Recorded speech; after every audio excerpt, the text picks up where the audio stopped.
That'd be awesome. Yeah, it's like,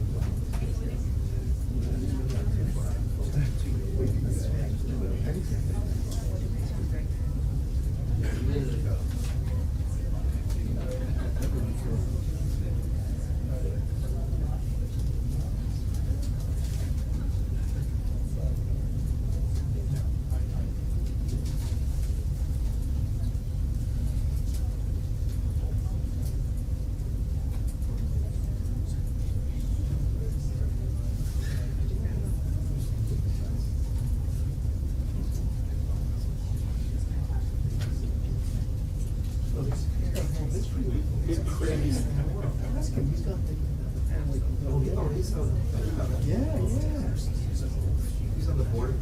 no, he's Clock's right.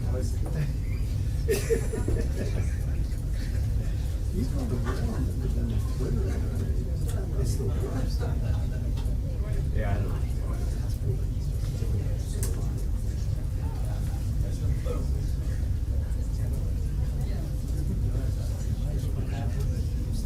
It's like it is.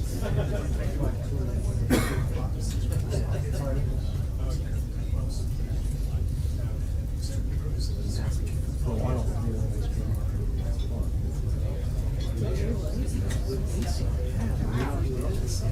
That's sad.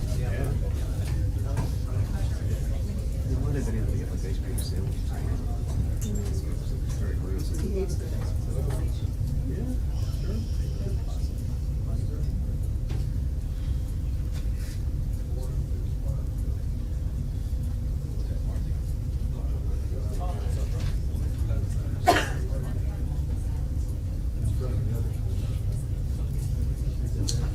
Stop being bar.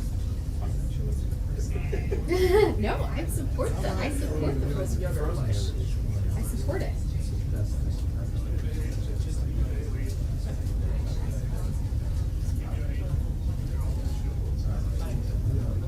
I saw that yesterday.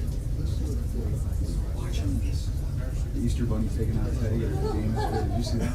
I heard about this. It was like a tackle.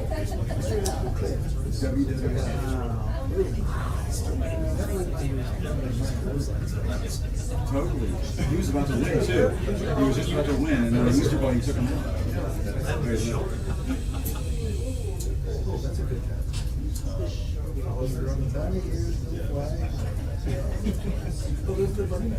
It was funny. I can't believe my kids just saw that. These guys have worked with him. I hope so. It's like a scene back there.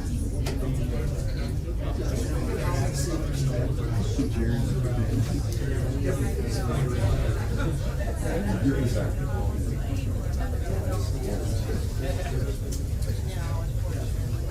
It's sort of like a creepy. Or something's on.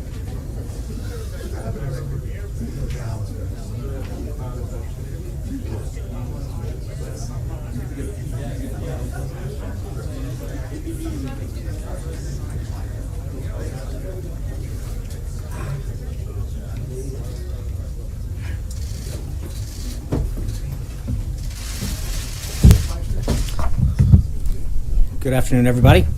I hope those who celebrated had a great Easter holiday and have had a chance to go out and check out the activity on the South Lawn. We've got a few waves still to go.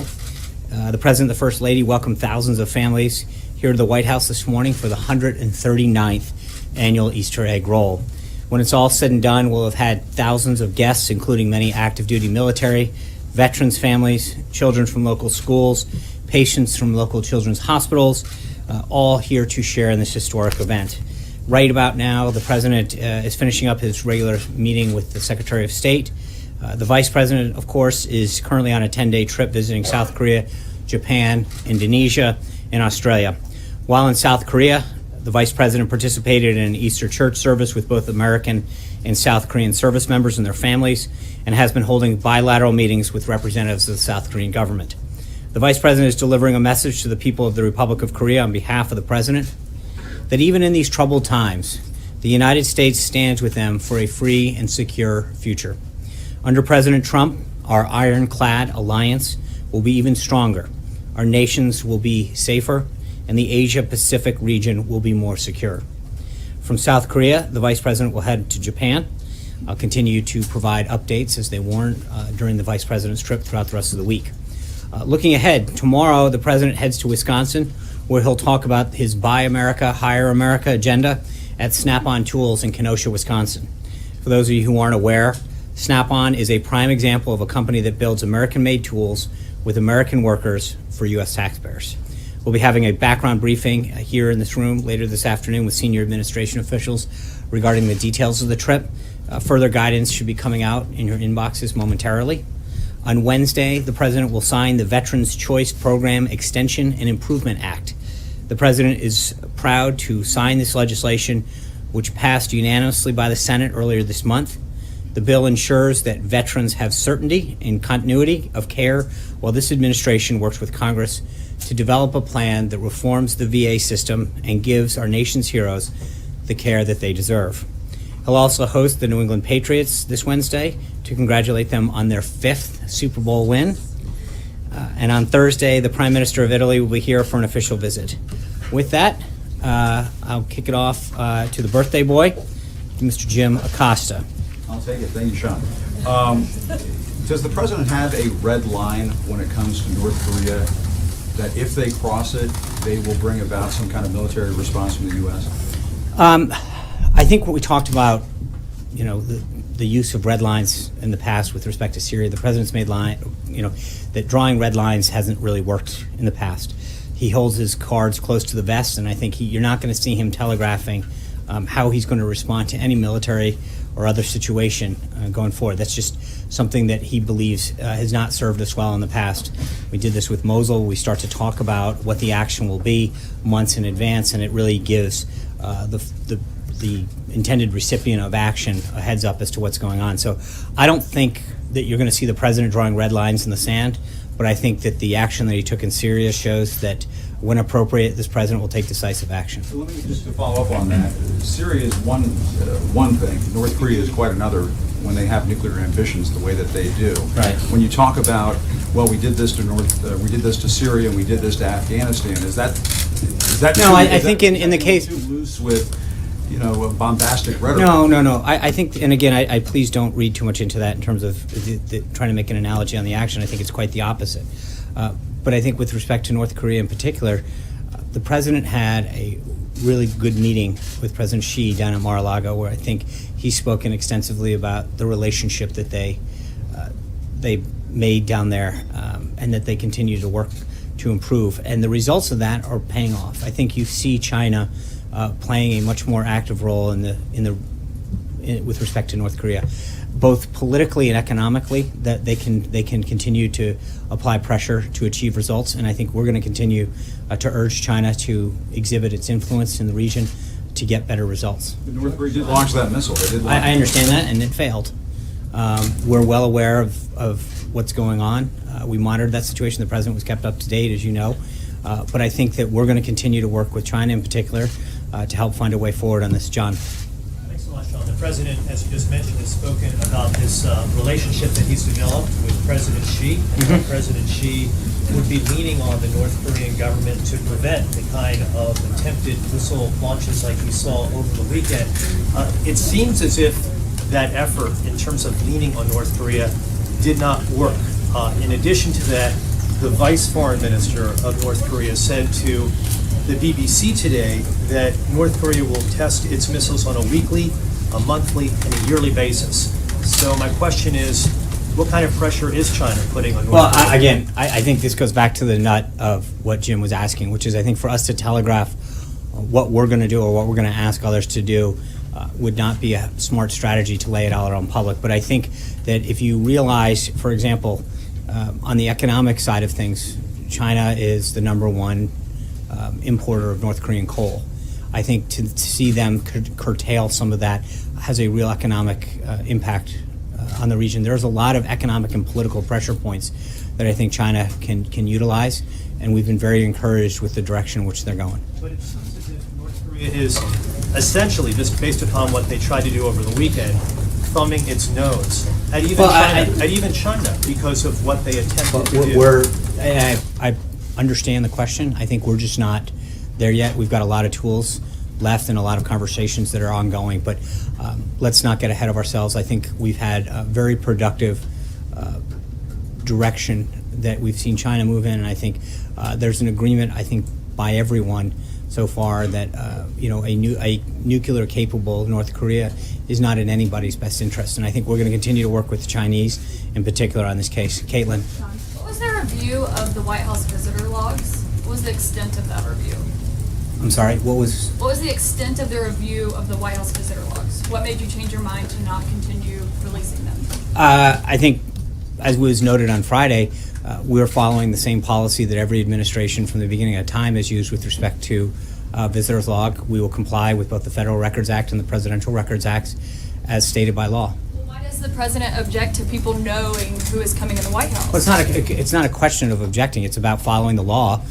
We're following the law as both the Presidential Records Act and the Federal Records Act prescribe it. So it's the same policy that every administration had up until the Obama administration, and frankly, the faux attempt that the Obama administration put out where they would scrub who they didn't want put out didn't serve anyone well. The president wants to make sure that people can come in the same way that you can go into a members of Congress's office, provide information and details, and there's people who want to be able to come have that conversation with members of the administration the same way that they would do with members of Congress, go into their office. Why didn't he take this opportunity to one-up the transparency game? If Because Obama was so bad at I it? think I'm trying to explain that to you. I think that we recognize that there's a privacy aspect to allowing citizens to come express their views, and that's why we maintain the same policy that every other administration did coming up here prior to the last one. And the last one, frankly, was a faux level of doing that, because when you go through and you scrub everyone's name out that you don't want everyone to know, that really is not an honest attempt at doing it. We're going to follow the law the way that every administration has followed up until the last one. Zeke. Hey, Sean. Following Caitlin's question, the rationale given Friday for the visitors log reversal was that for both national security and privacy concerns, both of those were clear exemptions in the Obama administration policy, which led to that scrubbing that you described. So why exactly the reversal? You seem to be describing maybe a third rationale that you're giving. No, I think I just touched on privacy. That people have a right. The Obama administration had that exception to their visitors log. But I think the problem, Zeke, is that we don't know what the I mean, they said what it was, but you don't know who got left off and who didn't. They chose to not put people out for whatever reason, and they gave an excuse, and no one questioned it. So the question is, but I think the bottom line is, as I said to Caitlin, is that we're going to have the same policy that every president has had through time. And comply with the law on both fronts. I think, but again, you remember, it's interesting that we're following basically the same thing that members of Congress follow. You go and you meet with a member of Congress right now. That there's an option for people to be able to go and express their opinion if they want to make it public. Who's meeting with them? And in a lot of cases, we do. We bring in you guys to probably a greater extent than has happened before in terms of the pool spray. We list participant lists. But I think there's an opportunity sometimes for the American people who want to come and have a conversation and not become, and be able to share their view. So again, but remember, this is the same policy that every president and every administration has followed. I'll grant you that, but Thank you. this president entered office running a campaign saying he was going to drain the swamp.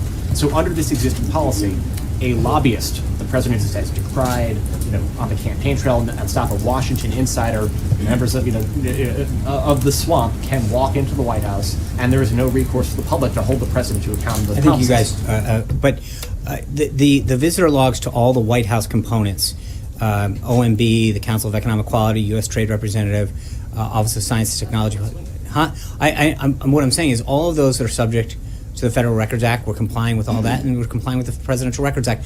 My point is that, look, this is the policy that's existed from the beginning of time since they were kept. and through the last one. And the last one was a faux attempt at that. Again, it's not really being transparent when you scrub out the names of the people that you don't want anyone to know were here. And so I think that we've made a decision to stay in line with the law and follow the same procedures that everyone else has maintained. Trey. Thanks, Sean. On North Korea, is the president prepared to act alone, or does he feel that Congress should be somehow involved in the process if any decision that includes the use of force is made? I think he's going to utilize the powers under the Article 2 of the Constitution.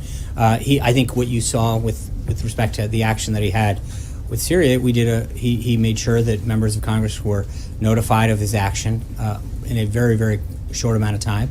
We're going to continue to seek their input on the policy overall, and then make sure that they're notified. We'll do that. But I think the bigger consultation issue is what we do with the larger world community and have that dialogue, as I've mentioned earlier, to make sure that every country that can is putting the appropriate level of economic and political pressure on North Korea to act in a way that helps us. Eamon? Thanks, Sean. With tax filing day coming up, is the president going to release his 2016 tax returns, given that we can assume maybe that those are not themselves under audit, which is the No, you reason he's can't. given for now? They are. I think it's been covered before. It's the same thing that was discussed during the campaign trail. The president is under audit. It's a routine one. It continues. And I think that the American public know clearly where he stands. This was something that he made very clear during the election cycle.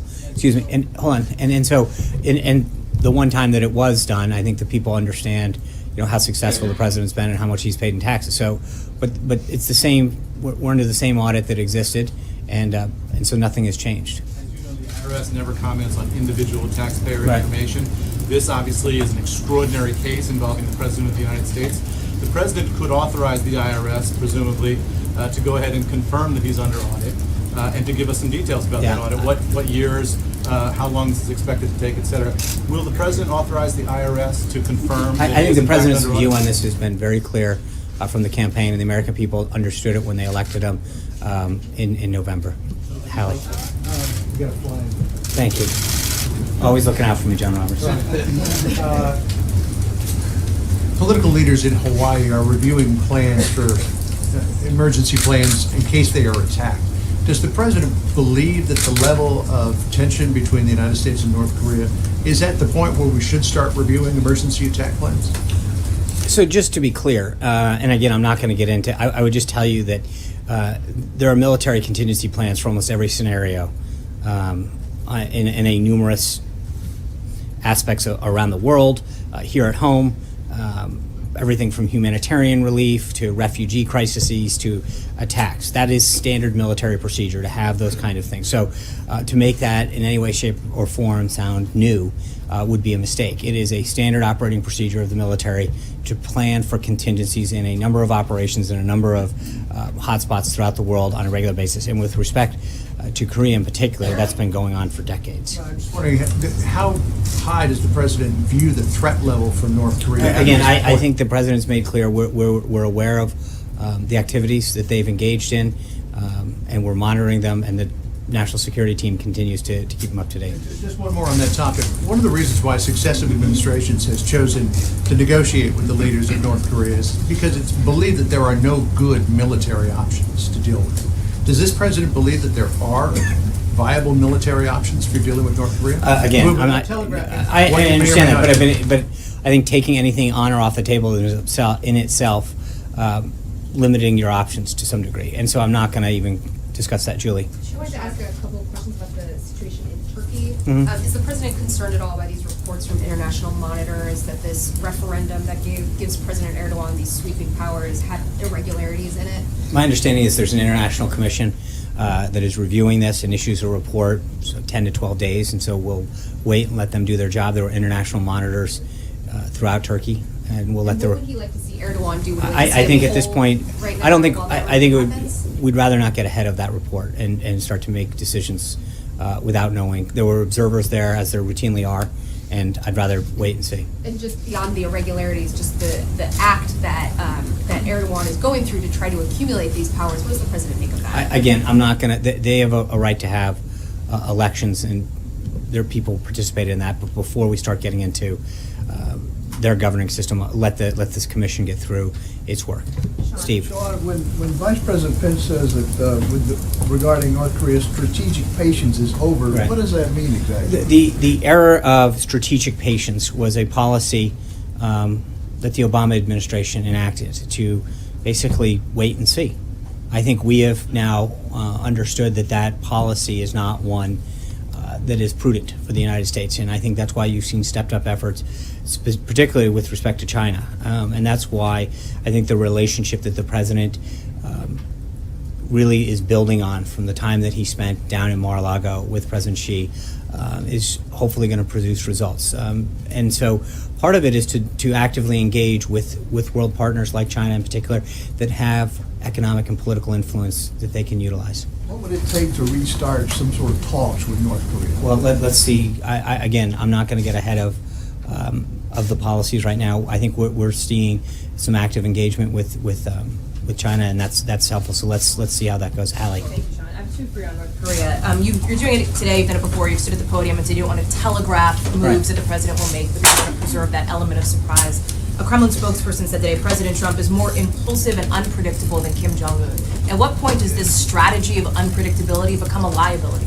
Well, I respectfully would disagree. I think that the rest of the world, when he acted in Syria in particular, the world community, not just the world community, but here at home, on a bipartisan basis, applauded the president's actions.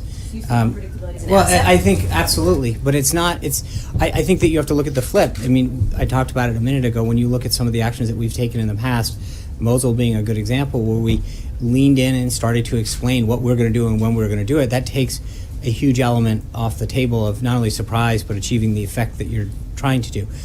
So the world community, and especially the more that he meets with world leaders and developing relationships, repairing relationships, and reasserting the U.S. place around the globe, it should be a reassuring to not just us here at home, but around the globe. People are excited that the president is taking action, and decisively so. You've made it clear that you're not taking options off the table, right. including military options. Defense officials have estimated for a long time that war on the Korean Peninsula will cost thousands of lives. It could economically devastate South Korea. Is this to be read then as an acceptance of that risk by the Trump administration? No, it's again. I think the point is that if you get into a series of hypotheticals about what you will take on or off the table, will we do this or not that? At some point, you really start to narrow your options, and I think the president has long held a strategy that doing that begins to give the enemy, the opponent, whatever it is in any particular case, whoever he's, even if it's just a negotiation.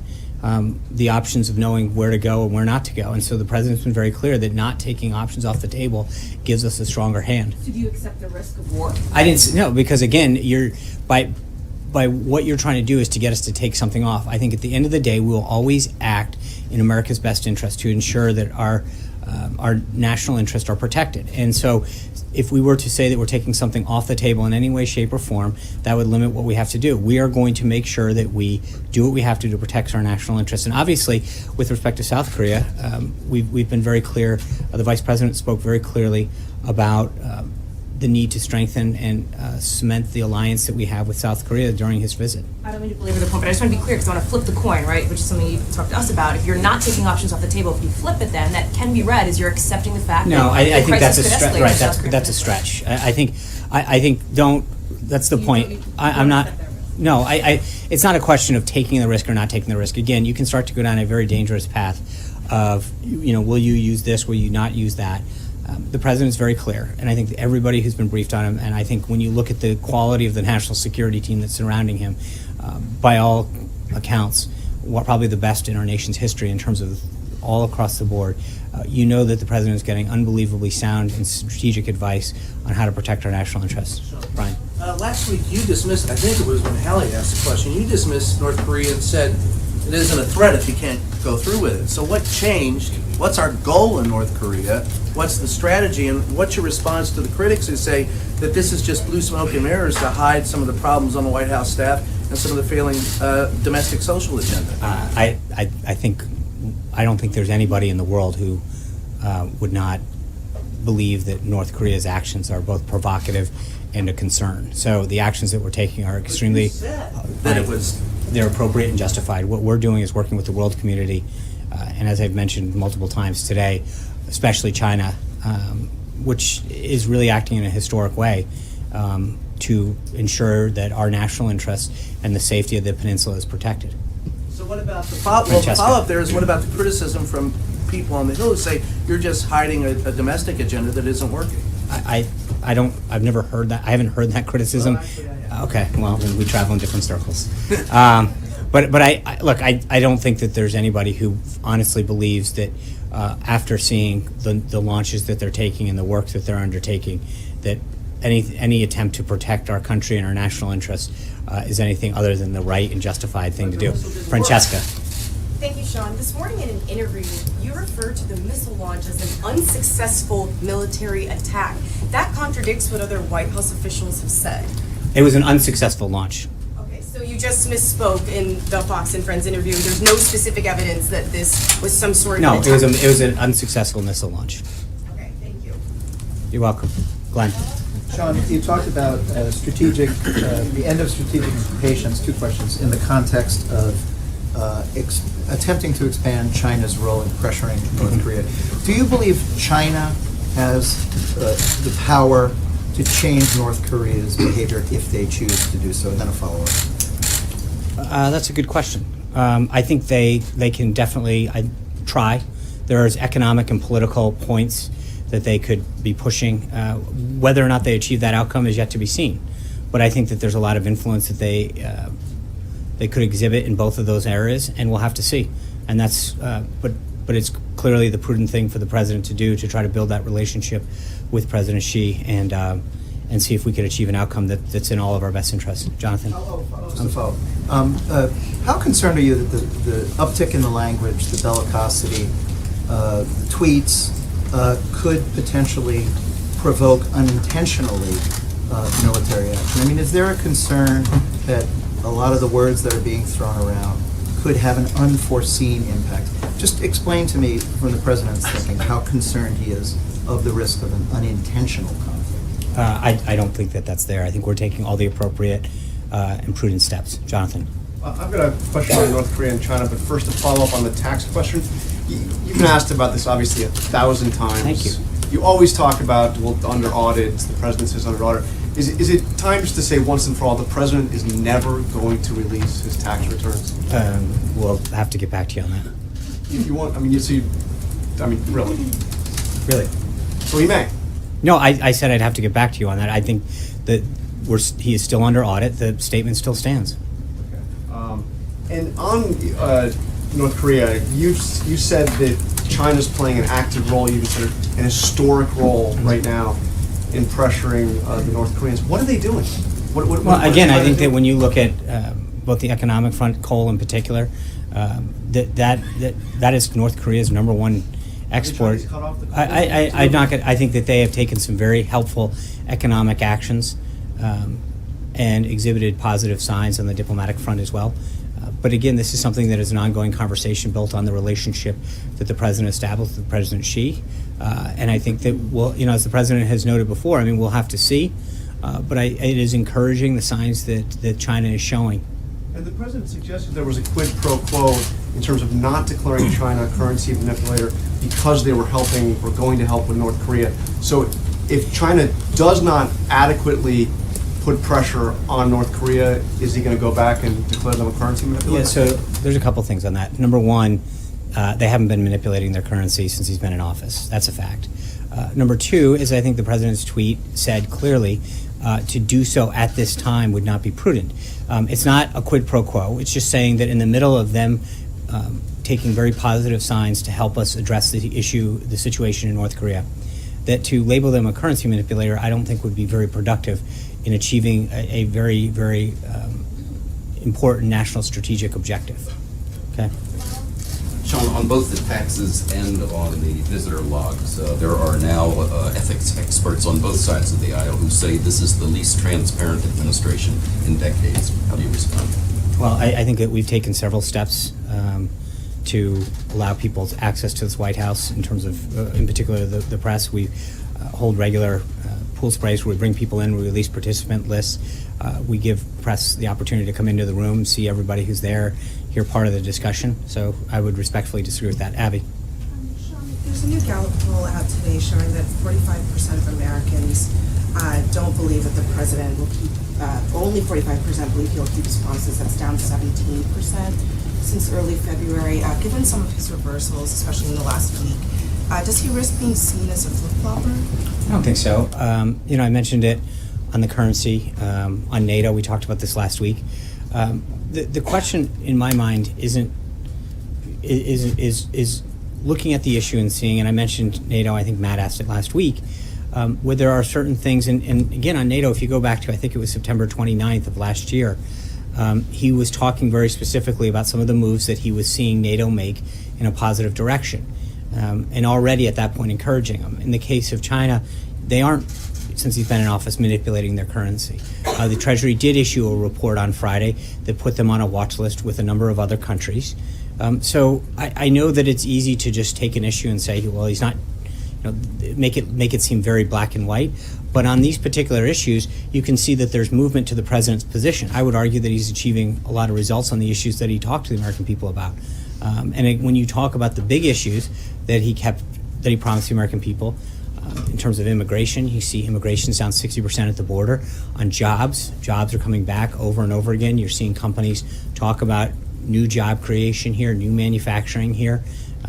The executive orders that he's signing are all consistent with the promises that he made to the American people on the campaign trail. And I think on issue after issue, whether it's immigration, job creation, national security, the president made very clear promises to the American people that on over and over again he's achieving great success on. And so I would argue that we're going to continue to see the president not only keep his word but be rewarded by the American people on that front.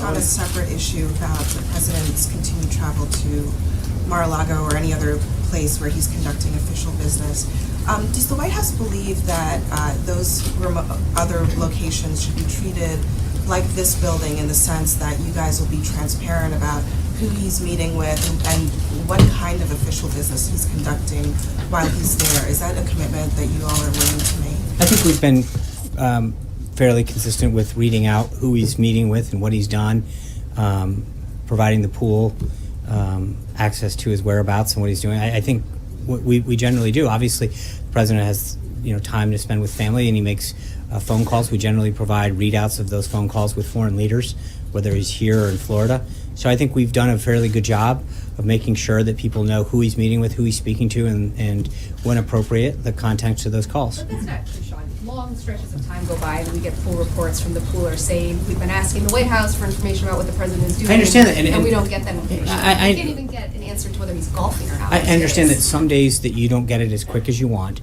Some days we never get Okay, it. but with all due respect, Julie, he's entitled to have moments with his family and private time.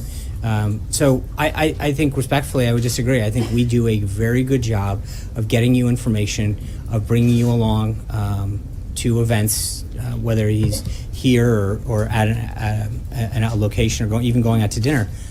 We've lived up to that. I think the president and is entitled to have some times with his family and friends to just catch up. But then that's the difference than what you're saying. No, Abby, but which is that you are providing. No, that but what information. I'm saying is her question was about official business. And when he does have a call and when he does meet with advisors, we generally put it out. But when he's meeting internally, in the same way that when he's meeting here with his staff, we don't read out every staff meeting that's going on. And so when he's down traveling and he's having meetings, whether it's on Air Force One or wherever, that's what his staff does, is they provide him updates and policy briefings and give him an opportunity to make key decisions with their insight into a particular issue. That's what all presidents do. And I think that I would respectfully suggest that we have done a really good job of making sure that the pool in particular has provided information in terms of his whereabouts, and then we've provided background briefings on issues that are coming up, where we're going, why we're going, and what we intend to do. So, I get that there's always going to be this back and forth. You guys are going to always want more. And I think that we've tried to do what we can to get you that information. Thank you guys very much. We look forward to seeing you in Wisconsin tomorrow if you can. Thank you.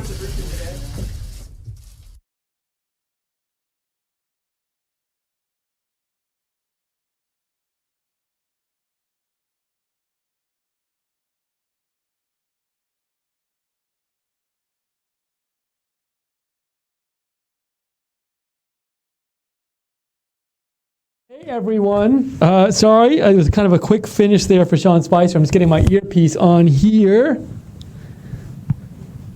All set, better. So this is the post show for the Sean Spicer press briefing. I am Steve Lookner.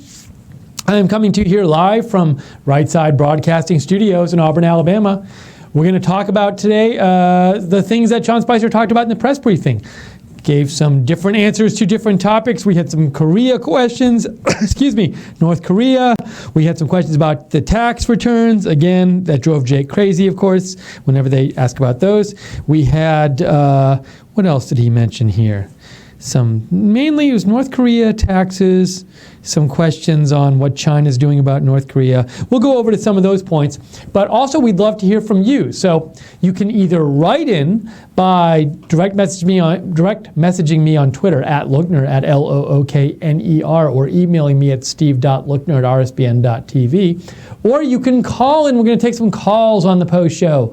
Let us know what you think of the briefing. What do you think of any of these topics that were talked about during the briefing? Do you have any strong opinions on them? Call us 202-470-0049. We'll put you on the air. And what I'm going to do now is there were some people who emailed me already about the briefing, so I wanted to get to your emails. Let's see. So Mike Klonks wrote in, "Hi Steve, I wonder if anyone else has had enough about the president's taxes and White House logs. Fox said polls showed that 2-to-1 Americans thought President Trump should release his tax returns. I do not trust very many polls. Jillian Turner was haranguing on about this. She thinks she's an expert about foreign affairs also. Appreciate what you do, Mike Klonks." Thank you, Mike, and thanks for writing in. So, you know, the thing about the taxes, and the White House logs was asked about today. The taxes have just been going on forever. I mean, at a certain point to me, it's like, if he's not going to release them, he's not going to release them. And you can be, I guess, to me, for them to keep asking the same question about them can get a little annoying. Now, I think today why it came up, one of the reasons it came up is because presidents traditionally, from what I had read, release their previous year's tax return on the tax deadline day of the next year. So today is tax deadline day. Is it today or tomorrow? Actually, I think it's the 18th. I think it's tomorrow. It's tax deadline day for 2016 return taxes to be filed. So, and Sean Spicer was asked about that, and he said he's not going to release them. And I think he said he's not going to release them because he's going to be audited. President's returns, I have to read more about this, but I believe are automatically audited. But, you know, I guess, so I understand asking the question today because it comes up, but I guess, you know, to me, if I was upset about this, if I was really upset about what I find interesting is that people are so upset continually about it. Like, you know, some people went to these rallies over the weekend, like, President Trump should release his tax returns rallies. Now, personally, I think these returns are kind of like, these rallies are kind of like, we hate Trump rallies, let's find an excuse to have a rally. But, you know, it's one thing to think President Trump should release his returns, and that's something people can think. But it's another to be like continually just as upset about this after a few months. I mean, you know, to me, it's just like, if you're just as upset now as you were before, it's like, I mean, aren't there other things to be upset about regarding anything? So I guess, you know, I understand your question, Mike, totally, and I understand this view where you say, has anyone else has had enough about it? You know, I can see asking questions about it when it comes up and it's relevant, but I guess I don't feel like at this point it's really rally-worthy, is what I'm saying. It's like, oh, it's something that somebody does that you can disagree with. Is it worth having a rally over? So thank you, Mike, for writing in, though. Let me just get these other emails people had written in. Johnny Med wrote in, I have something I want to share. Oh, I can't read that on the air. I can't read that. Sorry, Johnny Med. I cannot read your email on the air. Thanks for writing in, though, Johnny Med. Ken Conway writes in, "Hey Steve, Obama signed us up for the lovely Paris Climate Treaty. From the brief research I did, apparently the U.S. has to pay $10 billion by 2025 in order to help underprivileged nations get exactly what underprivileged nations exactly what capacity was unclear to me. Sounds like another huge money grab by the global elitists and to further attempt to weaken the U.S. The Trump administration has maintained that the global warming hoax is a waste of taxpayer money, so I pray President Trump keeps his campaign promise of pulling out. Thanks for a great show, Ken." So Ken, you think President Trump should keep his campaign promise? I can't remember to what degree this was a campaign promise throughout the campaign. I would need to go back and research what he said. But do you think President Trump should pull out of the Paris Climate Treaty? Now, in terms of this money amount, I had seen some sort of amount like $100 million annually. Let me see if I can quickly Google that. Maybe I can't. Let me just see and see. I thought it was like rich countries had to pay $100 million annually to poor countries. Let's see. Oh, I might have been wrong. Maybe it was billion. Wow, I misremembered this, so thank you. Let's see. This is an article from Bloomberg, and Bloomberg says, "How will rich countries make good on a promise to deliver $100 billion a year of aid to poorer nations for climate-related projects?" Well, I could have swore I saw $100 million. So but actually, hold on a second. That's something. So I don't know if this is not about Paris. This is about an earlier treaty. So I need to do research on this. Forget I even mentioned this article. It's a good question. I will research about the money aspect, about the money question you asked of how much the rich countries under the Paris Agreement need to give to the poorer countries every year to help them deal with climate change. I got to look that up. I thought it was $100 million a year, but I might be wrong about that. So I'll look it up. Thank you for writing in. I can't even remember who wrote me that message. It was Ken. Ken Conway wrote in. Thanks, Ken. A couple more messages you guys had sent in. And if you'd like to call, and we'd love to take your calls on the post show, 202-470-0049. Give us your opinion on any of the big topics Sean Spicer talked about today, or any other big topic in the news. Ken, you also wrote in, "Steve, the only people that care about trying to get Trump to release his taxes is the fake media. For God's sake, he won the election based on not releasing his taxes. It would only be more fake news gossip material. I certainly don't care and don't know anybody that does. Thanks again, Ken." Ken, thank you for sharing your opinion. So we have a couple of viewers writing in today who said they don't really care about the tax returns being released. They're kind of sick of hearing about it. So appreciate you writing in. I want to make sure I'm caught up here on Twitter as well. Vita Marie writes in, "I would want all the White House press fired. I don't know how Sean Spicer handles them every day. They annoy me. MAGA." Thank you, Vita Marie, for writing in. It might be Vita Marie after vitamin. I don't know Vita Marie if it's Vita Marie or Vita Marie, but thank you for writing in anyway. If you would like to write in, we're reading your comments. We're taking your calls.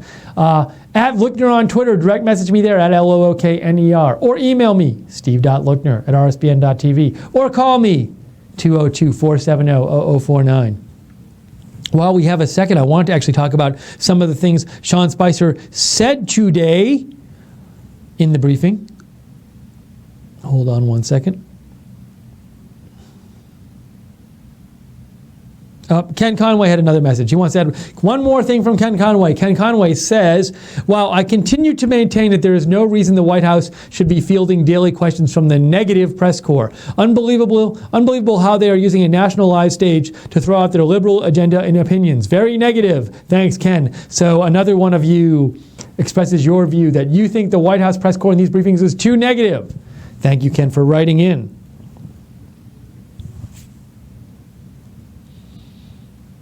All right, I want to check out my notes about what was talked about today. What were the big things that Sean Spicer said today in the press briefing?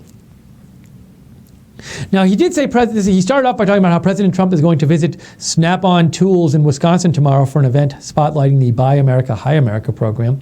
Then he was asked a bunch of questions about North Korea and China's relation, how China's being involved in that, and what U.S. policy is towards North Korea. Here are some things he said. He said, he was asked about red lines. He said, I think he was asked, like, does President Trump have a red line for North Korea? And he said, drawing red lines really hasn't worked. You won't see President Trump telegraphing U.S. actions against North Korea. So Sean Spicer, the administration's view is that when you set red lines, that telegraphs your action. So if you say, if North Korea does X, we're going to do Y, then that lets North Korea know in advance what we're going to do. And the administration thinks we don't want to let North Korea know what we're going to do, so we're not going to say, if North Korea does X, then we're going to do blah, blah, blah. Which, if you set a red line and telegraphs to them, that's what Sean Spicer says. Also, he said that as a result of President Trump's talks with China's President Xi, he says these talks are paying off and China is playing a more active role with North Korea. And he says China's curtailing of the coal exports from Korea has had a real economic impact. I believe that's an export of North Korean coal. I could be wrong about this, though. Sometimes I get these details wrong, but I believe that's what the case is. He also said China's playing a much more active role. And he also said, Sean Spicer, he pointed to Syria as a warning, and he said, when appropriate, this president will take decisive action. So he did it in Syria when it was appropriate, and he'll do it in North Korea when appropriate. So he doesn't, Sean Spicer went out of his way today to not say, if these certain things happen, that's when the president will do this. They are not, as I said before, they're not telegraphing their actions. They don't want to be telegraphing actions to North Korea. That's what Sean Spicer said a couple times today. Now also, Sean Spicer said, President Trump doesn't want to take all of the options off the table for North Korea, but he said it's a stretch to say all options are on the table, which you could read that many ways. I mean, when he says it's a stretch to say all options are on the table, does he mean it's a stretch to say even military options are really on the table? Or by all options, does he mean like blowing North Korea up off the face of the earth? I mean, technically that's an option, but I don't think we're going to do it. So I don't know how Sean Spicer meant his comment that it's a stretch to say that all options are on the table. I don't know how he meant that to be taken.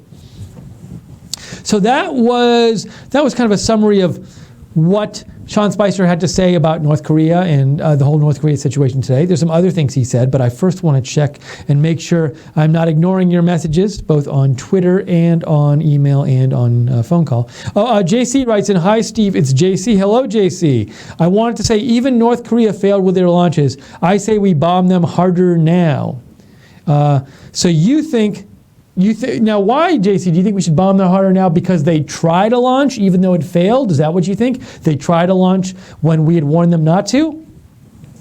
Feel free to write back, JC, and let me know. Thank you to JC and all the other moderators working hard in our chat rooms, by the way, to keep the chat a safe and friendly place to be. If you didn't know, we do a chat on YouTube. We have a Right Side Broadcasting chat during our programming on YouTube. Also, we do one at rsbn.tv on our webpage. You can find it there. Go to the recent events, and you can find pretty easily which event the chat is currently happening in. Speaking of chat, if you'd like to donate to us, we always appreciate donations because your donations make it possible for us to be on the air. We rely on your donations to stay on the air. To donate, you can either click on the $sign at the bottom of the chat room. There's a $sign there. Just click on it. Or if you want to make a monthly donation and get something in return, get some Right Side goodies in return, go to www.patreon.com/RSBN. That's www.patreon.com/RSBN. Let me check my Twitter and see if I'm caught up. So Miss Me says, yes, China did start moving in the right direction on North Korea after Trump meeting. So Miss Me agrees with Sean Spicer there. I'm calling up my email if I can figure out how to do this on my iPad.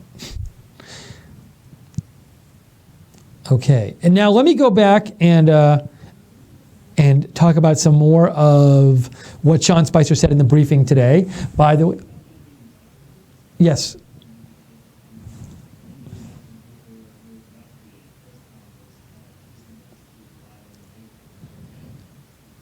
Okay, are we going to carry any audio of that or just give like updates or...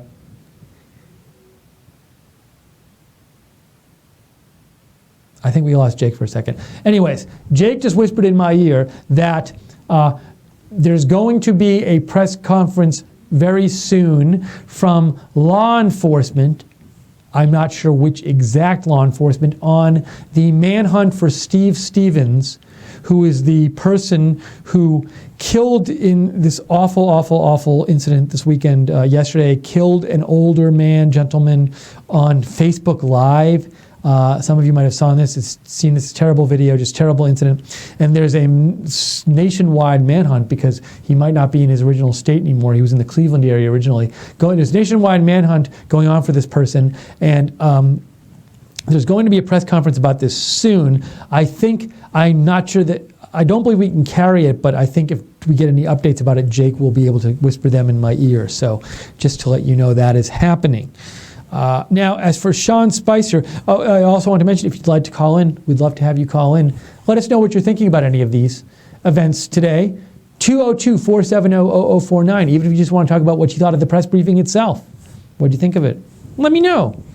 So other things Sean Spicer talked about in the press briefing. He was asked a bunch about the tax returns, presumably. So I didn't, as I say, when I'm out in between the pre-show and the post-show and the press briefing's on, I'm in the office and I'm keeping up with the press briefing, but I'm doing some other things and I'm working on some stuff. So I don't catch every single word of the press briefing. So I'm not sure exactly how the original question came up. But I believe Sean Spicer was asked about the tax returns because tomorrow is tax deadline day, and traditionally presidents release their latest year tax return on tax deadline day, and so he was asked if President Trump is going to release the 2016 return on that day, and that prompted a bunch of questions about the tax returns. And some of the things Sean Spicer said is he said, let's see here. Well, he said President Trump does not plan on releasing his tax returns going forward. He said the American public clearly knows where he stands on this. And he also reiterated that he won't release his tax returns because they're under audit, and the 2016 ones will be under audit, I believe, automatically because he's president. Oh, another thing that Sean Spicer was asked about was the visitor logs issue. So the story came out a couple days ago that the White House is not releasing their visitor logs to the White House, the Trump White House. And some people pointed out, well, this is different from the Obama administration because the Obama administration released a bunch of the White House logs. But it's important to note, as I tweeted out, the Obama administration reserved the right to not release all the visitors. If they classified a visitor as personal or sensitive, they didn't have to release the information. And also, supposedly a bunch of the personal visits were from big donors to the White House. So the Obama White House was certainly not completely transparent about who was visiting. But President Trump has said he will go back to the practice before Obama that previous presidents used, which is basically they don't post publicly the logs of visitors to the White House.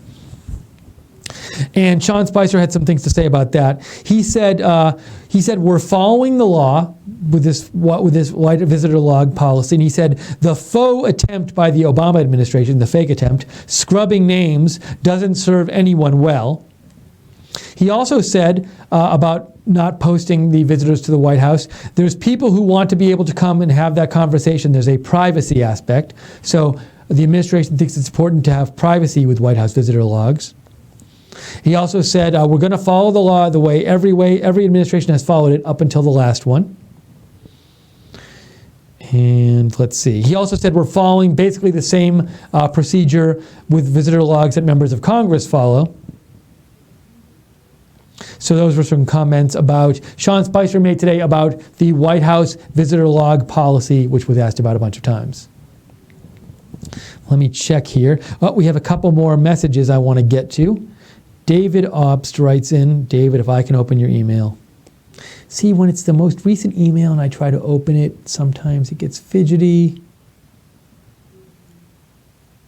All right, well, hold on. David, I'll get to your message in a second. This is from R. Rhett. R. Rhett writes, Hi, Steve. I sent an email to you during the pre-press briefing segment regarding a Daesh retaliation attack from the Moab bombing. Thank you for reading my comment on the air. You're welcome. I'm not an alarmist, but do you have any further comments about a possible attack? God bless you, R. Rhett. Well, see, I guess I just think that it seems like ISIS is always trying to attack Western targets.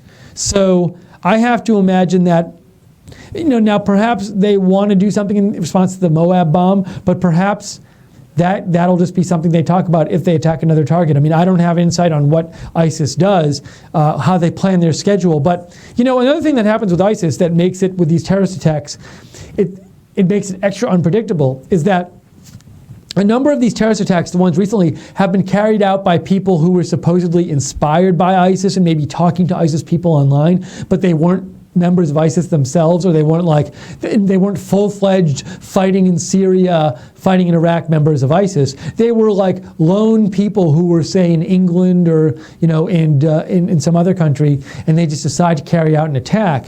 And so, with ISIS, at a certain point, with these ISIS attacks, it can be unpredictable because a number of these attacks are carried out by people who live in other countries and are inspired by them. So I'm guessing ISIS is constantly trying to inspire people to commit attacks, but whether they actually do is subject to chance. So I hope we don't see any more ISIS attacks at all, obviously, but it just makes it unpredictable when we'll see, we've seen they can come in bursts, so they can go a little while without them, so let's hope there's a minimum of them in the future. Thank you, Arret, for writing in. Now let me see if I can open up David's email here. I got it. Dave writes in, some of the reporters were concerned that President Trump wasn't living up to his campaign promises. I was wondering what they would be asking if he was doing everything that he said during the campaign. They might be commenting why he wasn't changing, why wasn't he changing? They might be commenting that why he wasn't changing because of the information that he is learning from being president. So it sounds, David, like you think that people are, he's a little damned if he does, damned if he doesn't. Now, as to reporters being concerned, were you talking about today that he's not living up to his campaign promises? I'm trying to think of which ones you're talking about. Oh, are you saying like the visitor log policy doesn't agree with the draining the swamp promise? Is that, I think, maybe one place where you might be talking about? But anyways, you do make an interesting point, David, that it's like, President Trump, there will be people complaining about no matter what he does. If he keeps his campaign promises, that might upset some people who weren't on board with the promises. But if he doesn't keep his campaign promises, let's say he tries to win over some people who didn't vote for him by, maybe not keeping his promises to the letter or keeping some campaign promises to the letter, then he might lose some of his base. So it's a tough job for him to try to gain new supporters while not alienating the previous supporters. And we've seen this with different policies. We've seen this with healthcare. He wants to get a bill passed, but we saw how people in the Freedom Caucus didn't think, he promised to repeal Obamacare, and now this proposed bill didn't repeal all of Obamacare. And so he has to kind of walk this tightrope of trying to get more support from people who weren't necessarily for him or aren't like diehard supporters without getting the base upset. So I think this will be a theme we see constantly throughout his administration. Thanks, David, for writing in. Appreciate it. Let me check here. My Twitter. So this is the post show for the Sean Spicer press briefing. We're taking your messages, your calls. If you want to call in, 202-470-0049, or direct message me on Twitter @Lookner, @LOOKNER, or email me, steve.lookner@rsbn.tv. Good comments today. I like hearing what you have to say about all these issues that Sean Spicer was asked about today. JC says, yes, because North Korea attempted the launch, we need to show them we are not messing around. Thanks, Steve. So, JC, I do think there's something to this, which is, and I was saying this on our coverage this weekend of the failed missile launch, President Trump and the administration, they used some threatening language the last couple of weeks. They moved the aircraft carrier to the coast of the Korean Peninsula. This test happens, no overt response. It feels like if one or two more tests happen, I have to presume that there will be more missile tests, more nuclear weapons tests from North Korea. If a couple more tests happen and there's no strong action, maybe it weakens, it makes us look weak, and it makes us look like we're not going to follow through. So I feel like if North Korea does another test or two, that there has to be a strong reaction if we're going to maintain credibility, given what we've done so far. We've said, this rhetoric, we've said, our era of strategic patience is over. We're done talking about North Korea. We've moved our aircraft carrier there. After saying enough of these things, at a certain point, if they keep doing stuff, we need to act if we don't want to lose credibility. Now, I don't know if we'll act or not and what kind of action we'll do, but I agree with you, JC, now, JC, you think a military strike, I think, is what you want, and we could argue about what the action might be. But I do think there is a strong argument to be given that if the United States, given the rhetoric of and the actions of the last couple of weeks by the administration, if North Korea keeps testing, even does one or two more tests of whatever, and it's not responded to strongly, that will risk losing credibility for America. We'll see what happens. I thought you might even see a stronger response just to their initial test that they did on Friday, but we haven't seen it yet. So we will see.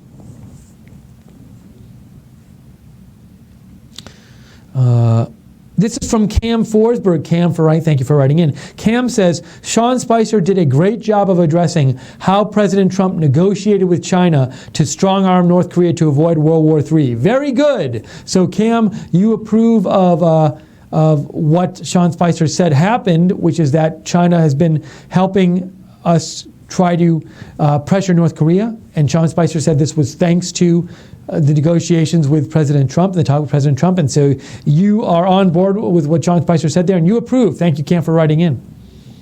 Vita, I got your name right this time. Vita Marie says, I don't give a hoot about his taxes, and neither do the deplorable pages.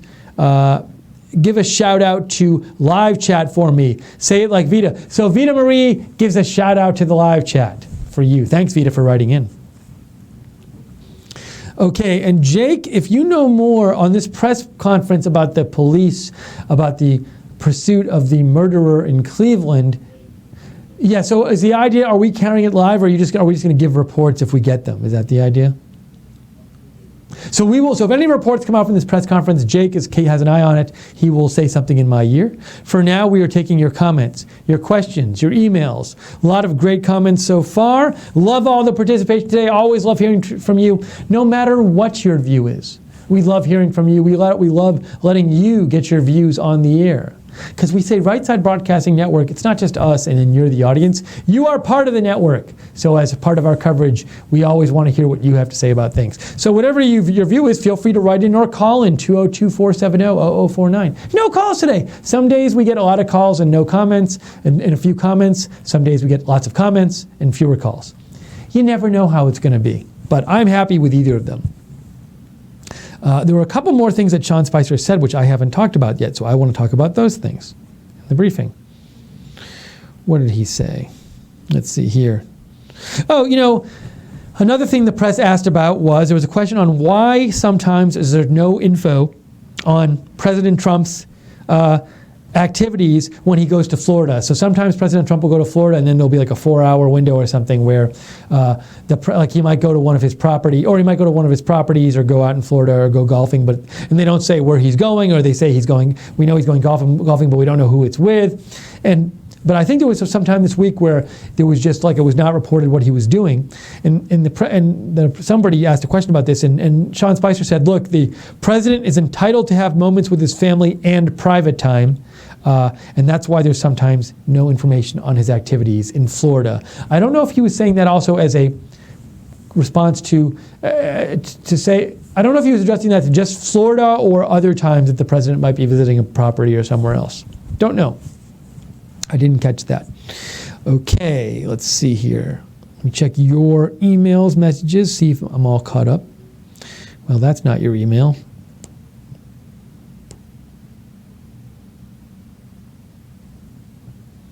And let's see here.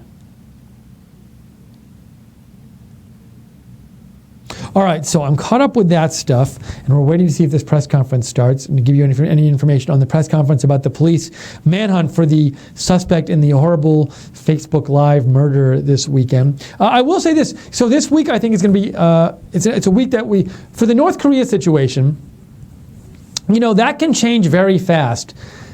Today it seems like under control in the sense of people aren't freaking out about it. But look, at any time basically North Korea could do a nuclear weapons test. They have reportedly prepared to do it at the site where they've done the previous ones. That could happen at any time. And so if that happens, let's say in the next day or so, they do a weapons test and it's big, maybe it's bigger than anyone they've done before. What does the U.S. do then? And so, you know, it seems like the U.S. can't do nothing after all the rhetoric and moving the aircraft carrier next to North Korea. But what can they do? So I'm trying to figure out what can the U.S. do short of military action. This is the article I need to find and read if somebody's written it yet today. I haven't seen it yet, but I believe there may be a more extreme financial sanctions we can put on North Korea, but I don't know how much those help without China. If China, you know, China has a lot of trade with North Korea. And also, I've also read things like even when China is like, you know, has some kind of boycott going on with North Korea or taking sanctions, there can be under the table trade going on and help assistance going on. So, you know, if we're going to be credible and punish North Korea, but it's short of military action, what options are there? This I do not know. That's a big question. And do we have real options that we can take without China's help for punishing North Korea besides military activity? And also at a certain point, at what point does the time for punishing them with, you know, sanctions run out, and the choice just becomes we either take military action or they keep developing their stuff to the point at which they no longer can be stopped from developing a nuclear missile that can reach the United States? These are all interesting questions, but important questions. And, you know, so the big question to me right now is like, given that North Korea says they're going to keep testing stuff, do we see a preliminary strike against North Korea to take out their nuclear weapons program as best we can? That's a big question to me. And, you know, some of the rhetoric again from the last couple of days from the administration has been like, well, we're not really there yet or whatever. But they've also said President Trump will not telegraph what he's going to do. So, huge question, and things could change very fast because you could have a nuclear test or a missile test anytime from North Korea. So we'll keep an eye on that. Let's see here. All right, so I'm caught up on tweets and emails and calls. We'll stay on a few more minutes here. Jake, you want to stay on a few more minutes? How does that sound? I'm getting the word from Jake. So we'll stay on a few more minutes here. If you'd like to get in a last call or email or direct message, write to me on Twitter, @Lookner. Write to me on email, steve.lookner@rsbn.tv, or give us a call, 202-470-0049. Again, if you'd like to donate to us, click on the $ at the bottom of the chat room. Or go to www.patreon.com/RSBN, and you can see what you can get as goodies, as rewards for a monthly donation.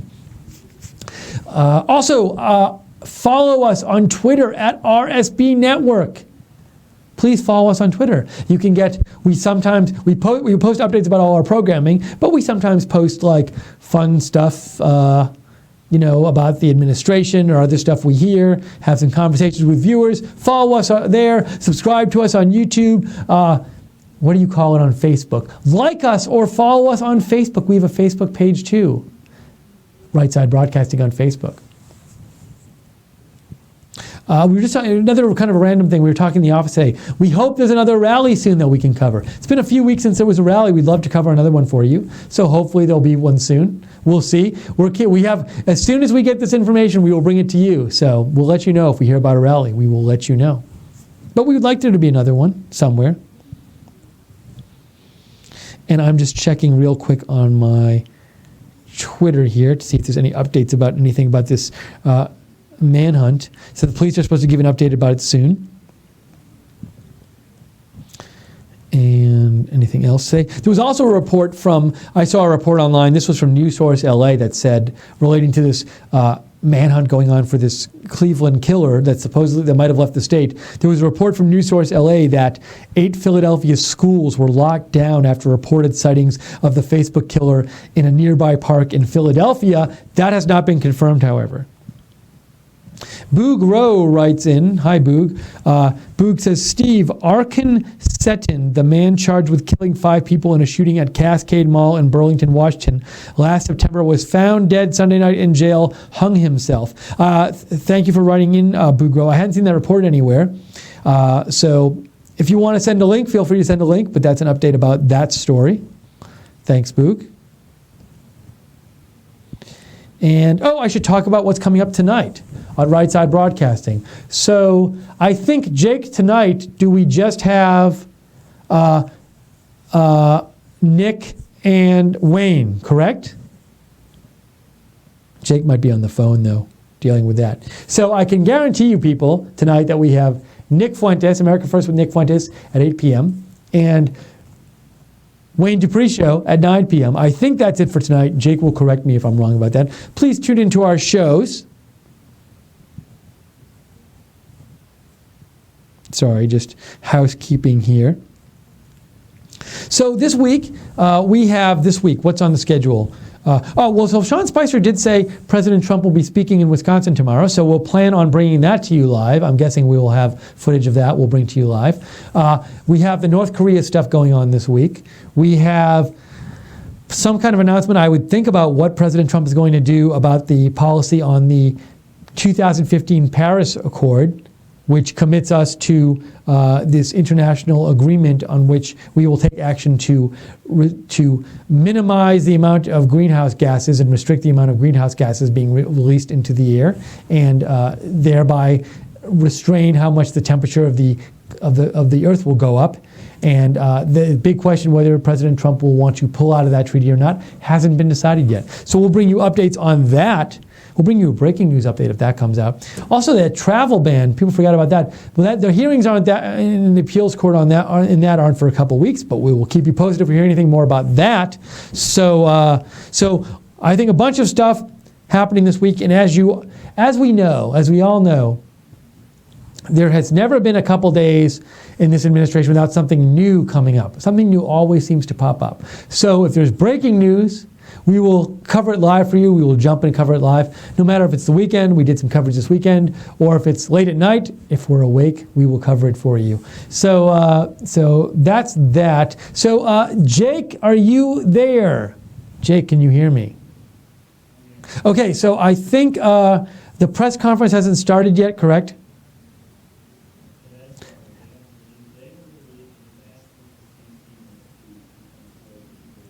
Okay, so in this press conference, there hasn't been any really new information released. They're just asking for this person, Steve Stevens, to come forward, is what Jake is saying.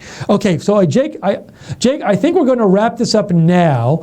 But if there's any, for example, if there's any really big news, for example, if they catch this guy, we will come on and do an update later today. If there's other breaking news, we will come on and do an update later today. So we want to say thank you, Jake Seals, for producing. By the way, if you want to follow Jake Seals on Twitter, @JacobRSBNMusic. If you want to follow me, I'm @Lookner. If you want to follow Right Side Broadcasting @RSB Network. Thank you to the moderators for moderating today during the programming. Much appreciated. And what else did I have to say? Watch our shows tonight. I already talked about them. Please feel free to donate because your donations keep us on the air. Either check the $sign at the bottom of the donations, at the bottom of the chat room. There's a $sign there. Check that, or go to patreon.com/RSBN, or you can even donate at www.rsbn.tv/donate. So many ways, but we really appreciate the donations. You have let us do all this. Thank you. Interesting day. No calls, but lots of comments. So really, I appreciate you writing in, letting us know what you're thinking today. Have a great rest of your day. Hope you enjoy our programs tonight. And if there's more breaking news, we'll see you soon. But for now, this is Steve Lookner for Jake Seals and everybody else here at Right Side Broadcasting. Have a great day.